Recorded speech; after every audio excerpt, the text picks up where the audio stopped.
Bonjour et bienvenue à une autre prédication de l'Église chrétienne évangélique En Chemin.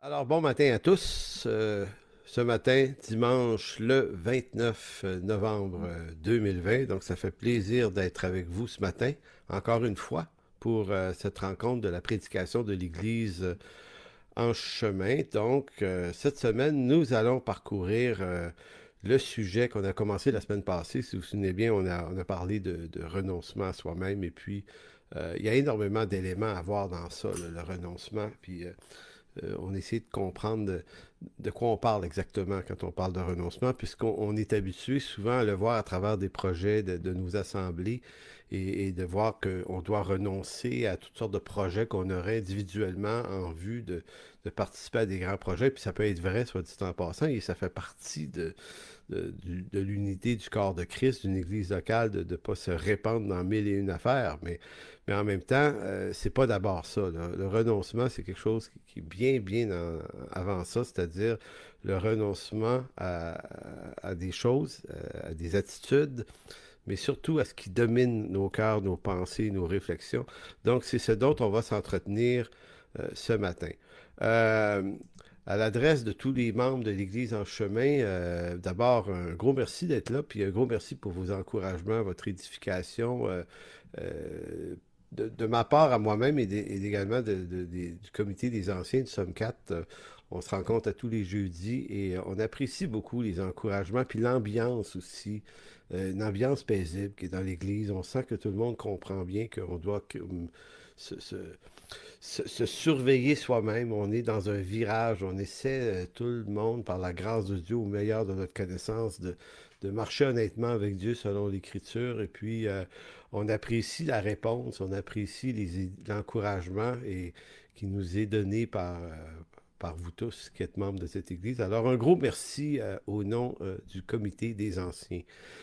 D'autre part, dernière petite annonce, lors de la rencontre Zoom qui va suivre, rencontre Zoom évidemment qui est en formule privée que pour les membres de notre Église, on va prendre la Sainte Seine ce matin, donc si ce n'est pas déjà fait, vous pouvez peut-être préparer les éléments qui concernent la Sainte Seine, et c'est Jean-Michel Juste qui va s'occuper de diriger la Sainte Seine ce matin, et ça va être suivi par la suite, donc ça va être 10-12 minutes la Sainte Seine, après ça va être suivi par une discussion qui va être animée ce matin par Michel Veilleux, donc sur la prédication, comme on le fait d'habitude. Et on a ce matin pour chantre Marjolaine Duguay qui est avec nous évidemment, mais qui quelquefois anime les chants, puis c'est toujours très apprécié tes chants, Marjolaine, donc on a hâte de t'entendre tout à l'heure. Alors, allons-y pour la prédication ce matin, puis petite rétrospective sur le renoncement. On s'est demandé la semaine passée à quoi faut-il réellement renoncer, puis vous vous souvenez bien, on a parlé de Philippiens 4.5, que votre douceur soit connue de tous les hommes, le Seigneur est proche. Donc, vous allez dire, c'est pas un verset qui parle de renoncement, mais en réalité, c'était dans l'angle où l'écriture, de différentes manières, à différents endroits, nous apprend, nous éduque à une nouvelle sorte de vie. Et pour entrer dans cette réalité, cette nouvelle vie de l'esprit par Jésus-Christ, eh bien, il y a un renoncement nécessaire à l'ancienne vie, forcément. Et c'est pas un déni d'existence, comme on l'a dit la semaine passée, puis on va le redire cette semaine, mais c'est adhérer à un nouveau système de valeurs, de pensée et biblique par le renouvellement de l'intelligence, ce qui fait qu'on ne peut pas s'excuser de dire, ben moi, je suis pas doux, je suis raide, je suis comme je suis, prenez-moi comme je suis.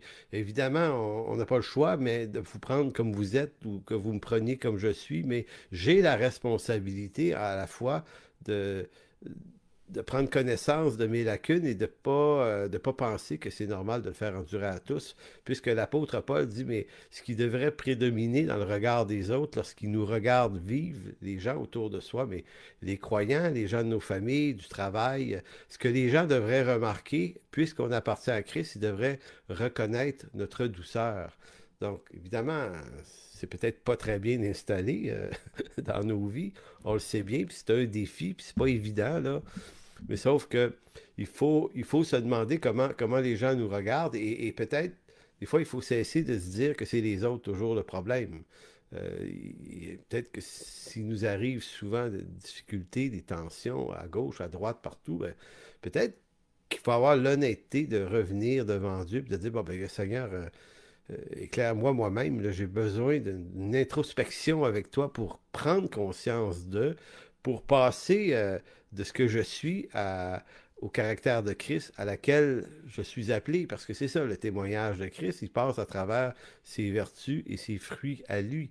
Donc, Philippiens 4,5, que votre douceur soit connue de tous les hommes, on avait quand même vu que c'était probablement à la fois une valeur générale qui devrait généralement être présente dans nos vies, mais on avait spécifié que le contexte, ça c'est dans la discussion que suivit, le contexte de Philippiens suggère que c'est en période d'inquiétude.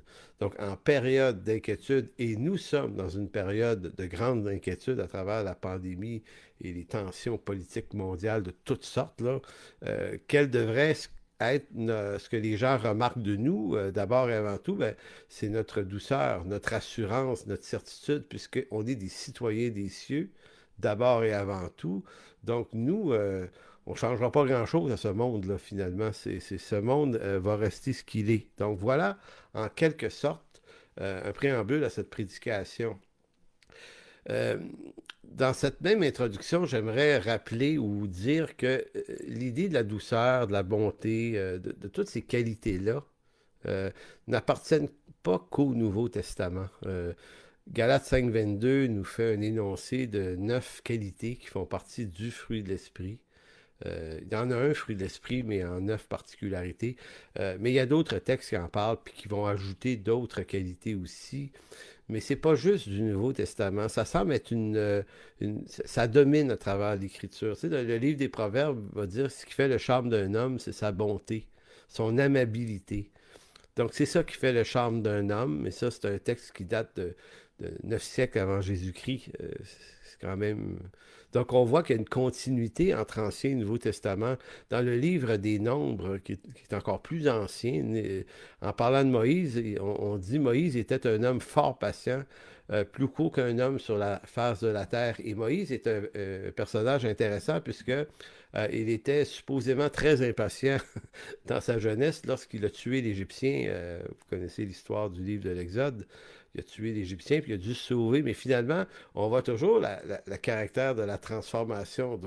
Donc, il y a forcément une transformation que Dieu opère dans nos vies pour faire de nous des témoignages, des témoins de sa bonté, de sa fidélité, de sa grâce, de son amour. Si ça, ça ne fait pas partie de la vision qu'on se donne de notre marche avec Dieu, je ne vois pas où est-ce qu'on va se rendre finalement. Donc, euh, il y a eu un questionnement qui a été posé la semaine passée pendant la rencontre que suivit, puis un questionnement très intéressant. La question a été soulevée par Charles, c'est-à-dire, on ne parle pas, quand on parle de douceur qui doit être connue des hommes, on parle de quelle sorte de douceur? Est-ce qu'on parle d'une douceur qu'on pourrait naturellement posséder? Il y a des gens doux, ils ne sont pas croyants, là. Il y a des gens pleins de bonté, pleins de générosité, pleins d'altruisme. Moi, j'en connais plein qui ne sont pas croyants, puis être pas croyant, ça ne définit pas ces gens-là comme des mauvaises personnes.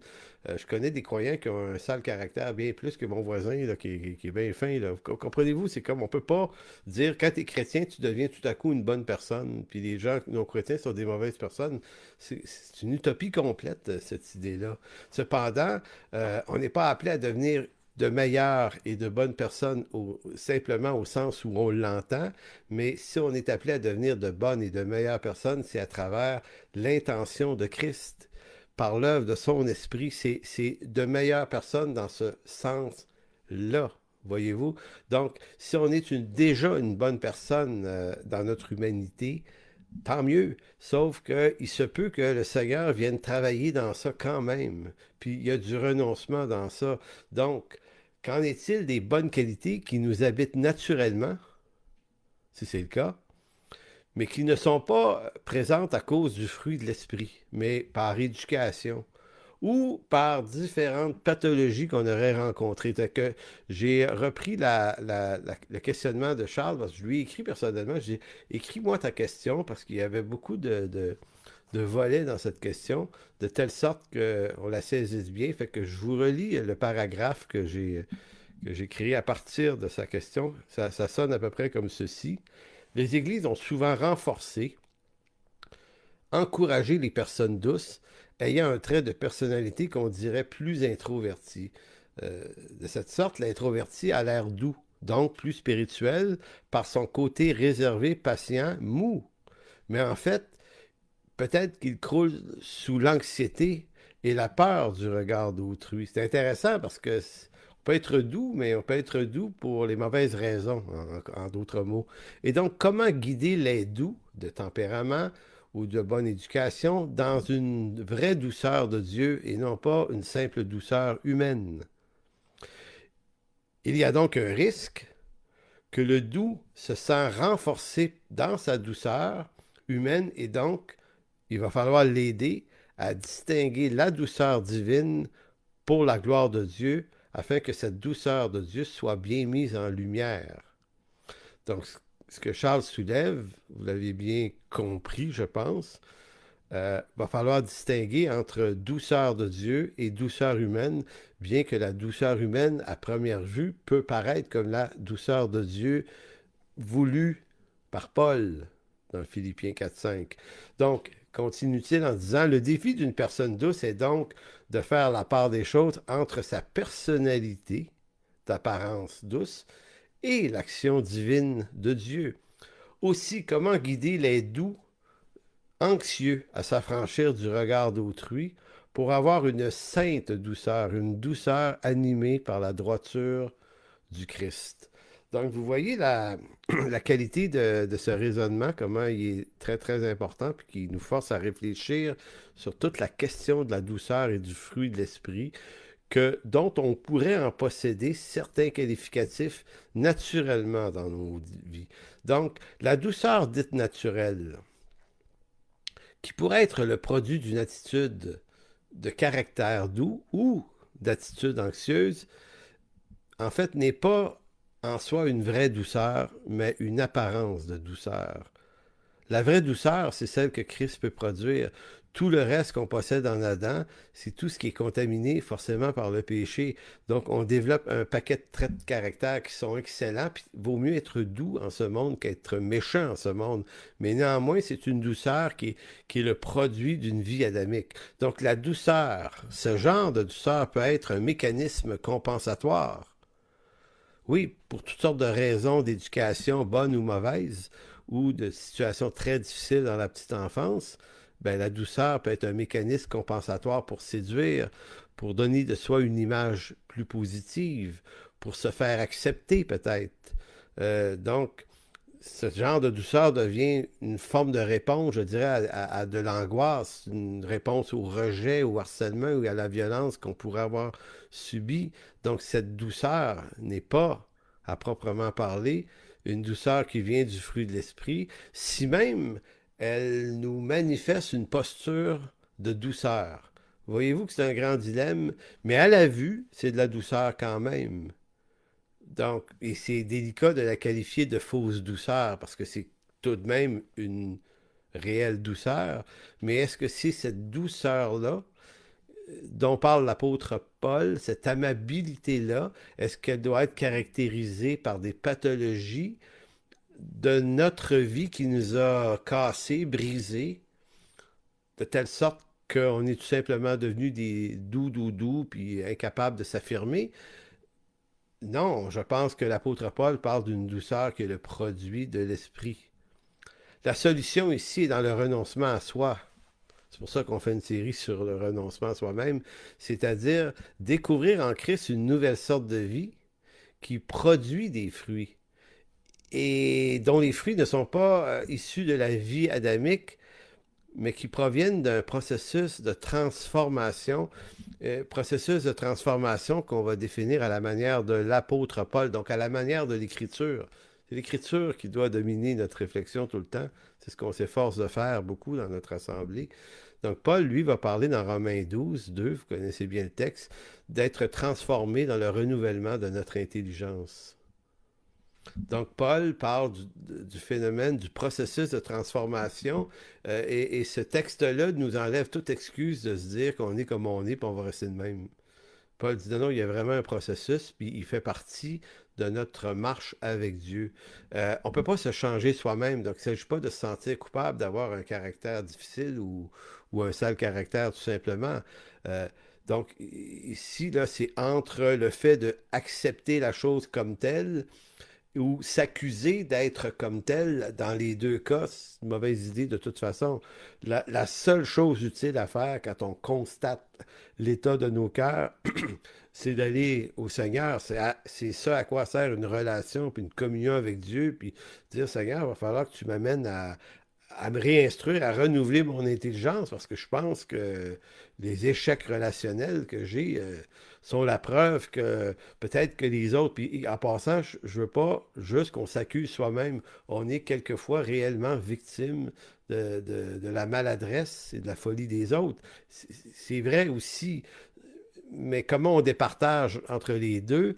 Ben, c'est forcément par une honnêteté, mais devant Dieu, d'aller creuser avec le Seigneur cette réalité de nos cœurs, comment ils sont et comment lui se propose de les transformer. Et tout à l'heure, on va voir l'expérience de Pierre à cet égard. Donc, en Romains 12.2, le renouvellement de l'intelligence, le mot intelligence ici, c'est un mot qui m'intéresse depuis longtemps dans le texte original, c'est le nous, N-O-O-S. Le nous qui fait référence à l'entendement, les sentiments, les perceptions. Donc, c'est de ça dont on parle ici. On doit être renouvelé dans notre entendement, notre façon de comprendre les choses. Donc, il y a une parole de Christ, une déclaration de Dieu qui doit venir régner là.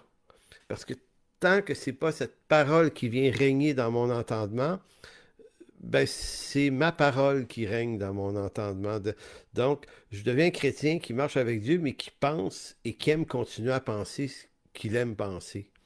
Donc, on peut s'adonner à toutes sortes d'idées, mais l'Écriture reste toujours un peu en périphérie, même si on prétend que ce qu'on croit est la parole, on peut facilement distorsionner l'Écriture et se la faire à sa façon. Donc, c'est pour ça que cet entendement naturel qui est là doit être dominé, doit être transformé, littéralement, là, par un renouvellement, quelque chose de neuf qui vient habiter nos cœurs, nos sentiments, notre perception et notre entendement. Sinon, ben, on reste, malheureusement pour nous, ben, on reste ce qu'on a toujours été et on le justifie, on l'excuse. Et puis on finit par se dire, ben, c'est que la faute des autres, finalement, c'est eux qui me provoquent. Ce qui est un réflexe adamique normal. Donc, voici un court texte sur le renoncement, qui est important, qui jette les bases de notre réflexion. S'il est vrai que le renoncement n'est pas un déni d'existence, mais l'affirmation d'une nouvelle existence appelée par le Christ, cette nouvelle existence, donc, m'impose un renouvellement d'intelligence, car en cette vie nouvelle, je suis appelé non plus à douter de Dieu, mais à douter de ce que mon cœur naturel me pousse à croire. Donc, le doute change d'endroit. C'est de moi que je doute maintenant. Maintenant, c'est dangereux de douter de soi. Pour moi, il y a une sagesse dans le doute de soi. Les gens les moins sages sont les gens qui sont trop sûrs d'avoir raison. Donc, ça les rend impatients, rapides à réagir. Mais les personnes qui ont un doute sur ce qu'ils pensent, avoir un doute sur soi-même, c'est se donner du temps pour réfléchir comme il faut aux choses. Il y a un psychologue chrétien qui m'avait dit il y a très longtemps une parole très sage que j'ai jamais oubliée. Il faut au moins 30 ans, j'avais entendu ça en jasant avec lui. Il m'avait dit, il dit, ce que je fais souvent dans mon travail, c'est que j'amène les gens qui ont un jugement sur les gens autour d'eux, parce qu'on juge, hein, on est bâti de même, malheureusement, on juge rapidement, puis il dit, j'amène les gens en leur disant, avant de juger, avant de laisser cours à ton jugement, juge toi-même ton jugement. Et j'avais dit, waouh, c'est bon. Oui, il dit, faut juger nos jugements avant de les énoncer.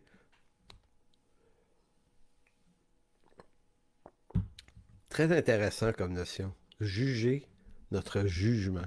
Hmm. Donc, euh, je suis appelé à douter de ce que mon cœur naturel me pousse à croire pour exposer mon entendement à une autre connaissance par la foi. Et cette nouvelle connaissance que j'acquiers par la foi n'a de demeure que dans l'Écriture et la parole de Dieu. Donc le renoncement n'est pas le rejet ni le mépris de ce que je suis en tant qu'humain. Et ça, même si je suis pécheur, donc je renonce pas à mon existence, même si je suis pécheur, je me flagellerai pas, là. C'est plutôt qu'au-delà des grossièretés qui m'habitent, je renonce surtout à l'idéal que j'ai de Dieu et de moi-même. Donc, je renonce à l'idéal que je me suis fait de Dieu et de moi-même. Donc, renoncer à ce qui me semble juste à mes propres yeux, eh bien, ben, c'est une réalité qui est beaucoup plus redoutable comme croyant que de renoncer au mal qui me saute aux yeux. Et c'est là tout le problème qui se résout par un processus qui porte le nom de marcher avec Dieu. C'est simpliste à dire, la vie chrétienne est la solution à, au problème que je viens d'énoncer, parce que c'est principalement une des grandes choses à laquelle Dieu va attirer notre activité en tant qu'humain, c'est d'apprendre à le connaître, lui, le seul vrai Dieu. Mais le connaître, lui, le seul vrai Dieu, c'est de se défaire de ce qu'on pense avoir compris de lui. Donc, d'où l'importance d'une saine théologie qui vient casser des mauvaises théologies, des fois qui sont en libre circulation et qui nous amènent à de l'information qui n'est pas tout à fait exactement, ou des fois qui s'éloigne énormément de l'écriture. Donc, vous voyez, puis un des phénomènes, c'est de penser que la repentance et le renoncement ne vont toucher que des grossièretés. C'est comme, on pourrait dire, arrêter de sacrer, arrêter de fumer. Arrêtez de convoiter. Donc, c'est très, très facile de viser tout ce qui est visible et extérieur de la coupe, comme disait Jésus, là. Il dit, vous nettoyez l'extérieur de la coupe. Mais en réalité, il fallait plutôt nettoyer l'intérieur de la coupe, et c'est en nettoyant l'intérieur de la coupe que l'extérieur va se manifester dans une plus grande propreté. Mais on préfère, en tout cas, et même ça s'enseigne comme ça, on essaie d'être extérieurement des bons chrétiens, puis le reste en dedans, on laisse ça de même. On ne remet pas en question nos rébellions. Et il y a plein de circonstances dans la vie qui mettent en lumière nos rébellions. Continuellement, c'est là, à notre travail, ici et là, nos attitudes. On peut être hargneux, on peut se soumettre en façade, mais derrière, on critique le patron. Voyez-vous, c'est extrêmement facile de développer l'apparence de la douceur, l'apparence de la piété, l'apparence de l'humilité, mais en réalité, ne pas être en train de se rendre compte de ce qui bouille en dedans. Et en dedans, on est complètement dans une forme de rébellion qui nous habite, mais on est capable de contenir ça et on ne touche pas à ça, on ne va pas là. Voyez-vous, bon, ben, c'est le choix de chacun de ne pas vouloir aller visiter cet intérieur profond, mais en même temps, en ne le faisant pas, c'est à soi-même qu'on fait surtout du mal. Donc, renoncer à soi-même, j'ai fait quelques 4-5 énoncés. Je n'aurais pas en faire plus, mais je voulais résumer l'idée aujourd'hui. D'abord, renoncer à soi-même, c'est renoncer à l'idée que l'on se fait de Dieu. Vous allez dire, je suis chrétien depuis 10 ans, 15 ans, 20 ans, mon idée est quand même assez claire. Euh, à partir du moment où on pense qu'on a compris, même si ça fait longtemps qu'on est croyant, on vient déjà de freiner le processus de la connaissance de Dieu. Dieu est plus grand que ce que j'en comprends aujourd'hui, donc je ne peux pas m'arrêter là. Donc, renoncer à l'idée que l'on se fait de Dieu sur son amour, sur ses jugements. Bon, beaucoup vont finir par aboutir à dire Dieu n'est qu'amour. Oui, mais Dieu est aussi jugement, il est aussi colère, voyez-vous. Mais on peut décider que l'angle de sa colère, on ne veut pas le voir. Donc, on peut se donner une connaissance de Dieu à partir d'éléments vrais et bibliquement justes, mais derrière lequel on se cache pour ne pas voir d'autres éléments du caractère de Dieu qui est beaucoup plus large, même si on sait que l'amour triomphe du jugement. Ben, Dieu un jour va juger ce monde dans une colère. Et peut-être que ça m'arrange pas de penser que Dieu va agir comme ça, mais en réalité, c'est pas de mes affaires. J'ai à connaître Dieu pour qui il est et non pas pour ce que j'ai envie qu'il soit. Mais ça, c'est énormément de renoncement, là. Il faut que je renonce à ce que j'ai envie d'en penser. Et ça, c'est bien plus important que de simplement renoncer à quelques grossièretés. Les grossièretés, ça nous rend peut-être des meilleures personnes au sens extérieur du terme, mais ça ne change rien dans le cœur si je ne veux pas être visité par Dieu dans le fond de mon cœur et de mes ténèbres. Ça, c'était le premier point. Le deuxième, c'est renoncer à notre perception de la volonté de Dieu. C'est-à-dire, c'est être fait une idée de ce que Dieu veut des croyants, ou ce que Dieu veut qu'on fasse, ce que Dieu veut qu'on dise, c'est quoi sa volonté. Tu sais, comme en ce moment, beaucoup de croyants vont déterminer que la vérité, vivre dans la vérité, c'est oser regarder ce qui se passe politiquement dans le monde et débusquer le mensonge en vue de se dire la vérité sur le mensonge qu'ils ont. Donc, on peut décider que c'est ça la volonté de Dieu, mais vous n'allez pas trouver dans l'Écriture quelque chose qui vous encourage à aller dans ce sens-là. Les apôtres vont jamais là, sinon pour dire que ce monde est corrompu. Donc, la seule chose qu'il nous dit, c'est de fuir la corruption qui est dans le monde. Maintenant, si on veut décider de porter nos regards continuellement dans cette corruption, ben, c'est un puits sans fond. Donc, à partir de là, ben, la volonté de Dieu peut apparaître pour nous. On peut teinter la vérité, mais on peut également tomber dans un moralisme également. D'être simplement contre les gens qui vivent dans le péché, puis de commencer à condamner tout ce qui est mauvaise morale en ce monde, en n'ayant pas compris que le monde, dans ce monde, ne peut pas avoir une morale autre que celle d'Adam. Donc, on ne leur annonce pas une moralité, on leur annonce Jésus. Mais beaucoup de croyants ont un regard très moraliste sur les incroyants. D'autres un regard légaliste sur les gens. Alors que le moralisme et le légalisme n'est pas l'intention de la bonne nouvelle.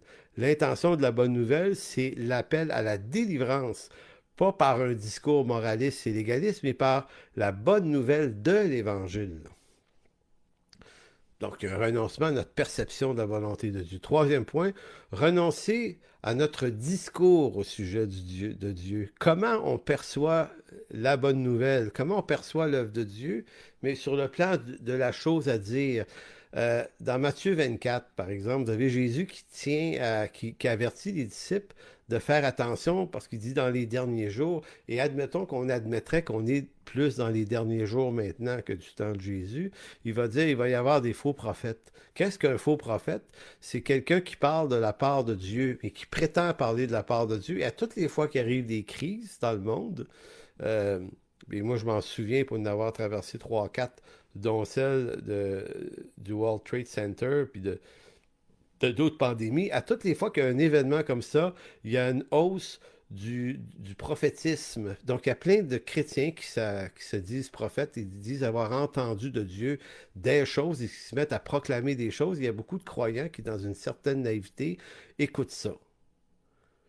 En réalité, Jésus dit justement, il dit, c'est ça, c'est un malheur quand la chose arrive, c'est pas un bonheur. Donc, en d'autres mots, c'est pas le prophétisme qui va nous sauver, qui va nous donner des lumières sur ce qui se passe en ce moment, c'est l'Écriture, elle a déjà tout dit.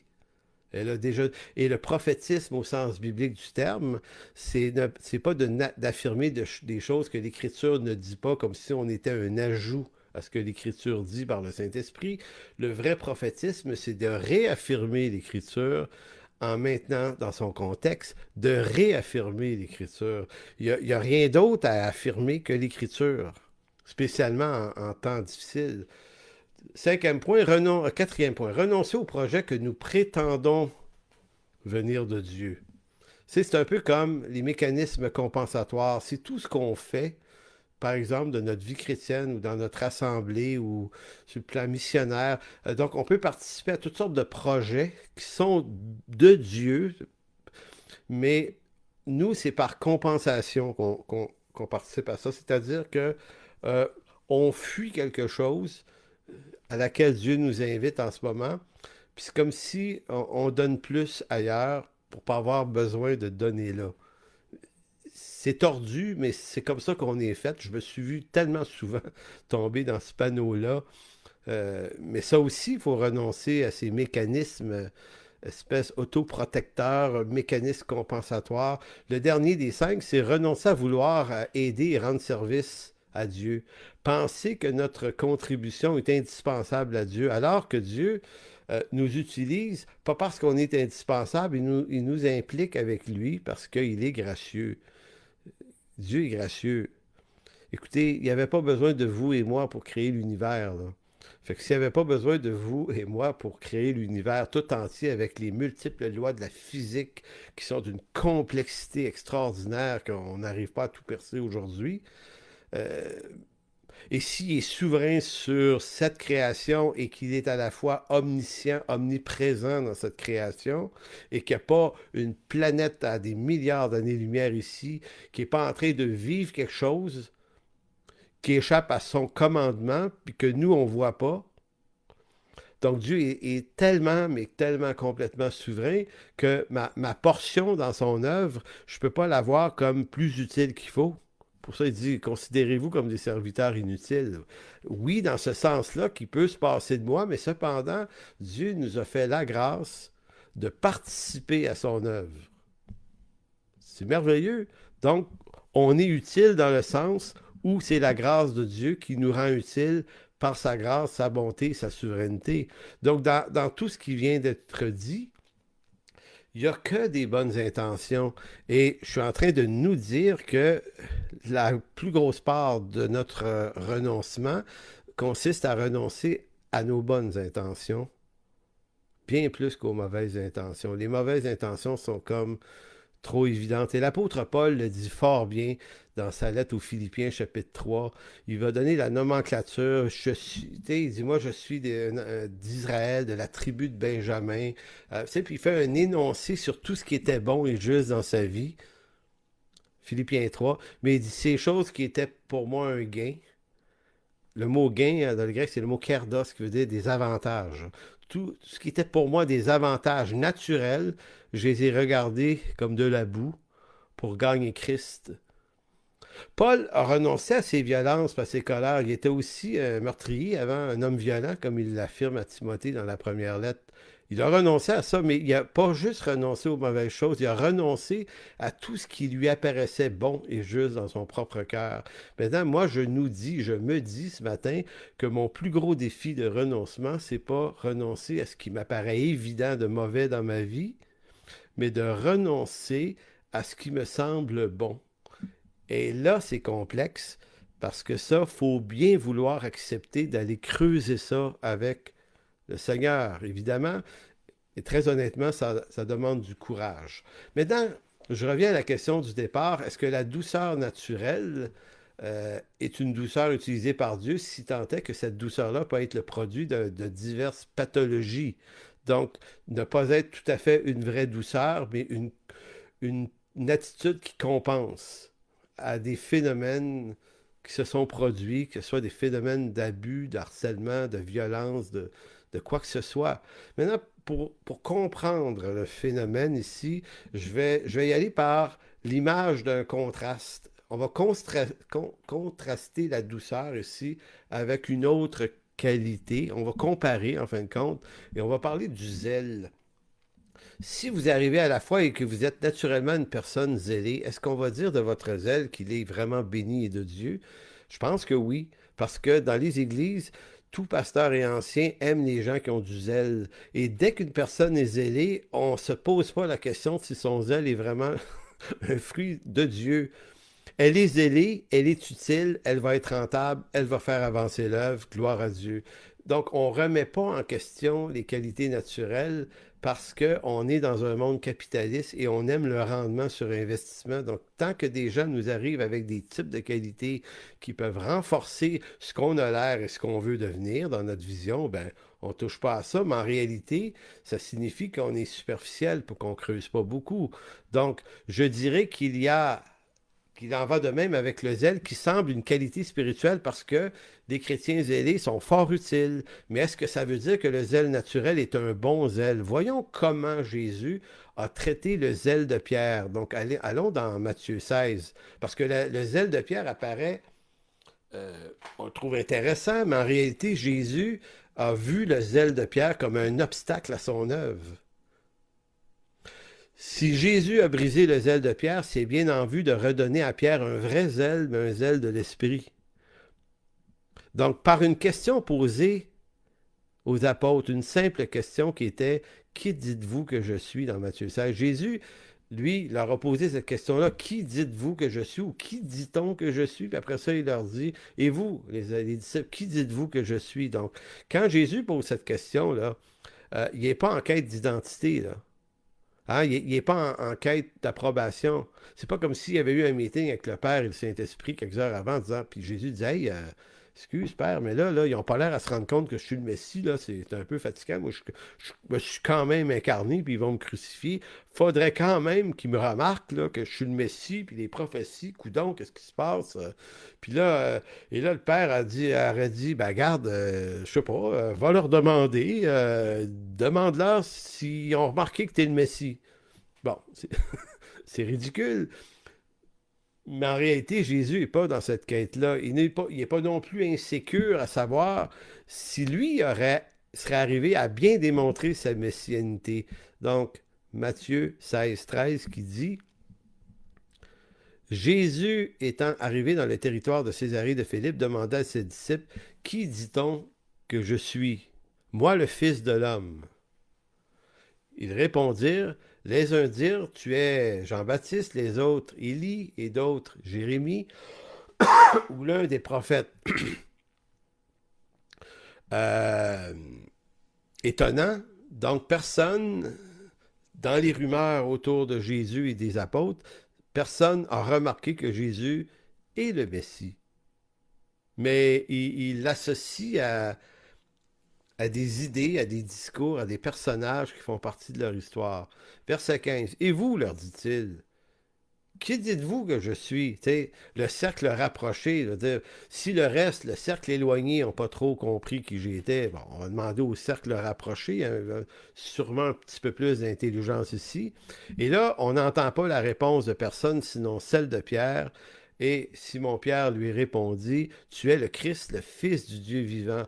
Et Jésus, reprenant la parole, lui dit, Tu es heureux, Simon-Pierre, car ce ne sont pas la chair et le sang qui t'ont révélé cela, mais c'est mon Père qui est dans les cieux. Je ne sais pas si on réalise que la réponse de Pierre est précisément la réponse qu'aucun homme naturellement ne peut donner. Et c'est ce que Jésus lui fait remarquer. Pierre, tu connais la bonne réponse, mais tu la connais pas parce que tu la connais, mais tu la connais parce que tu as été révélé sur le champ par mon Père qui est dans les cieux. Donc, Pierre n'est pas un modèle ici. C'est pas comme si Jésus disait, là, nous, on aurait tendance à faire ça. Tu poses une question compliquée de théologie dans ton église un dimanche, puis il y a quelqu'un qui donne la bonne réponse, et là, on dit, hey, c'est lui. Soyez donc comme lui. Il est extraordinaire, il a la bonne réponse. Il a compris, lui. Tu sais, comme pour faire une passe par la bande aux autres. Jésus dit, Pierre, tu l'as la bonne réponse, mais moi je te dis aujourd'hui là, qu'elle ne vient pas de toi. C'est intéressant ça. OK? Ça nous parle beaucoup sur l'œuvre de Dieu, sur ce qu'on pense savoir ou ignorer et nos opinions. Vraiment. Et ce texte-là explique un peu un autre texte d'un Corinthiens 12, 3. C'est vrai que j'ai pas compris pendant des années qui dit Nul ne peut dire Jésus est le Seigneur si ce n'est par le Saint-Esprit. Moi, je me disais, ouais, mais je peux dire que Jésus est Seigneur quand je veux. Là. Je peux dire, n'importe qui peut dire ça. Mais Paul, lui, il a dit, personne ne peut assurer que Jésus, là, c'est le Kyrios, c'est le Seigneur, c'est le Messie. Cette réalité-là n'est possible que par une révélation du Saint-Esprit. Et c'est ce qui venait d'arriver à Pierre. Donc Pierre n'est pas en soi un modèle. Il est simplement le moyen par lequel Dieu s'est révélé par révélation. Verset 18. Et moi je te dis, tu es Pierre, et que sur cette pierre je bâtirai mon église, et que le séjour des morts ne prévaudront point contre elle. Donc, si vous avez peur pour l'église en ce moment à cause de, de projet inique de ce monde. Le séjour des morts n'a aucun pouvoir sur l'Église, donc on peut rester tranquille dans notre Église ou dans l'Église de Jésus-Christ. Il dit, je te donnerai les clés du royaume. Ce que tu lieras sur la terre sera lié dans les cieux. Ce que tu délieras sur la terre sera délié dans les cieux. Alors il recommanda aux disciples de ne dire à personne qu'il était le Christ. Donc non seulement leur demandait-il un peu avant, qui dites-vous que je suis? Pierre a la bonne réponse, mais après ça, il leur dit, je vous demande de ne pas le dire. Donc Jésus n'est pas dans la soif d'une certaine reconnaissance de son importance. Il est dans le dessein du Père. Et c'est au Père de révéler le Fils par le Saint-Esprit. Dès lors, verset 21, Jésus commença à faire connaître à ses disciples qu'il fallait qu'il allât à Jérusalem, qu'il souffrit beaucoup de la part des anciens, des principaux sacrificateurs et des scribes, et qu'il fut mis à mort et qu'il ressuscita le troisième jour. Et là, remarquez ici le zèle de Pierre, c'est ça que je veux nous amener ce matin. Pierre, l'ayant pris à part, se mit à le reprendre et dit, à Dieu ne plaise, cela ne t'arrivera pas. Est-ce que vous pourriez dire que Pierre est mal intentionné ici, là? Non. Pierre a simplement une bonne idée que suscite ses passions, ses émotions, son attachement à Jésus. Il aime Jésus, puis il n'aime pas entendre dire que Jésus s'en va. En fait, le dessein de Dieu, ça y passe un peu au-dessus de la tête. Pour lui, ce qui est important, c'est de cultiver ce qu'il croit juste. Et ce qu'il croit juste, c'est que Jésus devrait rester ici. Et regardez la réaction de Jésus, qui est vraiment connue, qui se retournant vers Pierre, il dit, arrière de moi, Satan.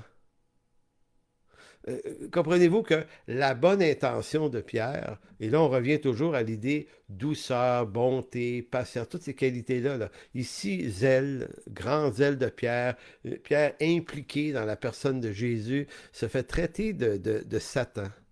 Il dit, tu mets en scandale car tes pensées ne sont pas les pensées de Dieu, mais les pensées d'homme. Donc c'est comme si Jésus disait, à partir du moment où on reste esclave de nos pensées, sur les choses de Dieu, parce que c'est bien ce que Pierre fait. Pierre, là, sa bonne intention est en vue de sauver Dieu, là, sauver Jésus d'une mort. Là. Ça n'arrivera pas. Là. C'est fou, mais dans son esprit à lui. C'est pour ça que je nous remets dans notre propre cœur, dans notre propre vision des choses. Il y a plein de choses qui nous apparaissent justes et correctes. C'est correct de penser ça. C'est moi, je pense ça. Mais Jésus dit, oui, mais Pierre, non. Tu penses comme les hommes, donc tu es soumis, si on veut, à ta propre tyrannie, à toi. Moi, je vais te délivrer de ça, Pierre. Puis ça, c'est la bonne nouvelle. Alors Jésus dit à ses disciples, si quelqu'un veut venir après moi, qu'il renonce. C'est d'où l'importance du renoncement, comme je le dis depuis le début de cette prédication. Le renoncement ici, là, c'était pas de renoncer. Il n'a pas dit à Pierre, il faut que tu arrêtes de fumer, là. Tu consommes, tu bois trop, tu sacs trop, t'es pas correct, Pierre. J'aime pas ton comportement moral. Il va falloir que tu deviennes quelqu'un de plus droit, plus pur, plus zélé. Non, il est en train de défaire ce que Pierre considère, lui, être ses forces. Donc, il dit, c'est à ça, Pierre, que tu dois renoncer. Si quelqu'un veut venir après moi, qu'il renonce. Qu'il renonce à lui-même, qu'il se charge de sa croix, qu'il me suive. Car celui qui voudra sauver sa vie, la perdra, et celui qui la perdra à cause de moi la trouvera. Donc, sauver sa vie, là, ici, c'est pas dans le sens tout à fait de salut, là. C'est quelqu'un qui veut préserver sa façon de réfléchir, sa vie à lui, là. Alors qu'il dit, celui qui est prêt à renoncer, à perdre ça à cause de moi, va la retrouver. Donc ici, on est toujours dans le passage d'une ancienne vie, vieille réflexion, vers une nouvelle sorte de vie, du renouvellement de l'intelligence. Donc l'exercice auquel Jésus a convié ses disciples veut simplement montrer que ce que l'homme naturel conçoit de Dieu est presque toujours à côté de la plaque, à moins que Dieu se révèle clairement à lui. Donc quand Pierre dit « à Dieu ne plaise, cela ne t'arrivera pas », Pierre ne fait pas ici étalage de son grand savoir. Ça veut juste montrer que quand le Père lui révèle pas les choses, ben Pierre, dans ce temps-là, ne peut faire qu'étalage de toute son ignorance. L'espérance ou l'expérience de Pierre montre toute la faiblesse, en fait, du libre arbitre de l'homme naturel qui conçoit que par lui-même, il peut arriver à quelque chose avec Dieu. Pierre aurait jamais été capable de concevoir qui était le Fils de Dieu, Jésus-Christ, l'agneau de Dieu, hein, sinon que ça lui était révélé par le Père. Mais vous allez voir que Pierre n'est pas non plus capable de se dégager de sa propre folie. Ça aussi, ça va être un acte divin. Et je m'en vais vers la conclusion ce matin. Allez dans Matthieu 26, verset 31. Parce que l'épopée de Pierre ne se termine pas au chapitre 16. Au chapitre 16, évidemment, il a réfuté l'intention du Père, ce qui est vraiment pas rien, soit dit en passant. Mais au chapitre 26, Pierre n'est pas guéri. Puis Pierre ne peut pas naturellement être guéri. Il faut que la lumière qui éclaire son cœur vienne d'en haut et non pas d'en bas. Donc, quand Jésus annonce que tous vont le renier, que fait Pierre? Verset 31. Alors Jésus dit, je serai pour vous tous cette nuit une occasion de chute, car il est écrit, je frapperai le berger et les brebis du troupeau seront dispersées. Mais après que je serai ressuscité, je vous précéderai en Galilée. Pierre, encore lui, prenant la parole, lui dit, quand tu serais pour tous une occasion de chute, tu ne le seras jamais pour moi. Tu ne le seras jamais pour moi. Vous voyez encore ici, Pierre et son beau zèle pour aimer Jésus en disant, ben peut-être que les autres, c'est des lâches, mais moi, là, tu me connais mal. Moi, là, je vais rester. Et là, c'est du zèle. Je compare zèle et douceur ici. C'est du zèle, ça peut paraître riche et utile. Et encore ici, Jésus aurait pu dire aux apôtres, merveilleux, vous voyez Pierre, là, prenez exemple sur lui, là, il m'aime tellement, il veut tellement, moi, il ne me reniera pas. Il vient de le dire. Non. Jésus lui dit, verset 34, je te le dis en vérité, cette nuit même, avant que le coq chante, tu m'auras renié 3 fois, Pierre. Pierre lui dit, quand me faudra-t-il mourir avec toi? Je ne te renierai pas. Et tous les disciples dirent la même chose. Donc, pensons-nous que les forces qu'on pense avoir et les mettre au service de Dieu ne devront pas être passées par la croix. En d'autres mots, le renoncement, c'est comme mourir à soi-même, à ce qu'on pense qui est bon en nous, et laisser le Seigneur ressusciter ces choses dans nos cœurs. En d'autres mots, il n'y a rien comme laisser Dieu faire son œuvre en nous et nous renoncer à ce qui nous apparaît être nos propres forces. Puis là, je ne suis pas en train de dire qu'il faut se sentir tout croche, puis mal, puis faire une introspection négative sur soi. C'est une introspection, elle n'a pas besoin d'être négative, elle a juste besoin d'être honnête. Juste honnête. Que le Seigneur éclaire dans nos cœurs ce qu'il est en train de vouloir transformer. De telle sorte que ce soit de la douceur ou de la patience ou de l'amour, ce soit quelque chose qui est retouché par lui.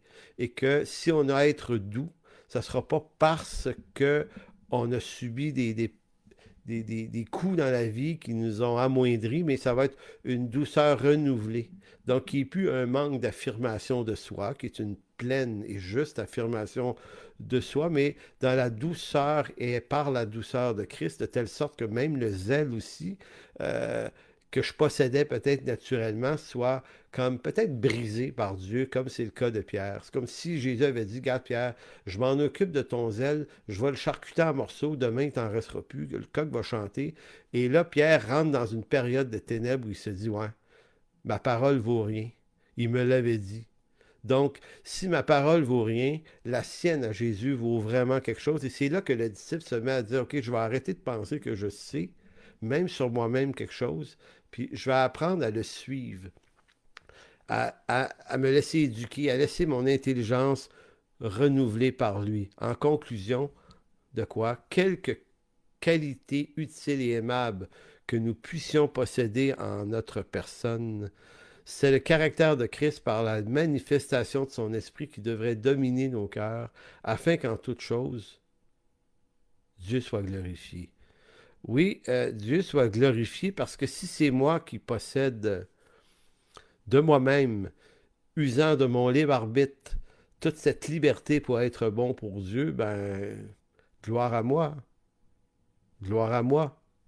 J'y arrive. Mais en réalité, c'est Christ qui, à travers moi, va y arriver. Et c'est ça toute la beauté de Dieu. Donc, la pression n'est pas faite sur moi de faire arriver quelque chose. C'est plutôt à moi de mettre une pression sur Christ, à dire, ben, regarde, Seigneur, t'as promis que tu allais transformer ma vie, puis tu allais m'éclairer, puis tu allais casser ou briser des choses dans ma vie pour rebâtir à ta façon. Ben vas-y, Seigneur, moi, je veux bien, puis je te laisse faire ça. Puis donc, on n'est pas en train de s'élever des exigences complexes, on est en train de comprendre les exigences et de les ramener au trône de Dieu. Lui, le seul agent qui peut agir dans nos cœurs pour notre transformation. Et ça, c'est pour notre bonheur et celui des gens qui nous entourent aussi et surtout. Alors, Seigneur, merci de bénir ce moment dans ta parole ce matin. Seigneur, on veut que ces paroles soient esprit et vie, Seigneur, que ce soit quelque chose qui nous reste dans notre relation avec toi, quelque chose qui nous permet de revenir à toi pour jaser de ça, en toute intimité, Seigneur. Ce que tu veux travailler dans nos cœurs, ce que tu veux éclairer dans nos cœurs pour notre délivrance et non pas pour notre châtiment. Mais c'est bien notre délivrance, notre liberté que tu veux nous accorder par la révélation des choses, des richesses de ta parole. Alors puisses-tu être béni, Seigneur, aujourd'hui, en bénissant ton peuple et ceux qui lui appartiennent de toute Église, partout ici autour au Québec et dans la francophonie. Fais du bien à ton peuple parce que c'est ce à quoi tu prends plaisir, Seigneur. Merci, mon Dieu. Amen. Donc, bonne journée à tous. Que Dieu vous bénisse abondamment cette semaine. Pour ce qui concerne les membres de l'Assemblée chrétienne en chemin, ben, on se réunit comme à l'habitude dans quelques minutes sur le Zoom privé de l'Église. Et veuillez prévoir à vous amener un petit bout de pain, puis du vin ou du jus de raisin. On va prendre la Sainte Seine ce matin. Donc, dans quelques instants, c'est ce qu'on va faire. Donc, on se revoit tout à l'heure. Et pour les autres, ben, bonne semaine. Pour toute information, n'hésitez pas à communiquer avec nous à info@église-en-chemin.com.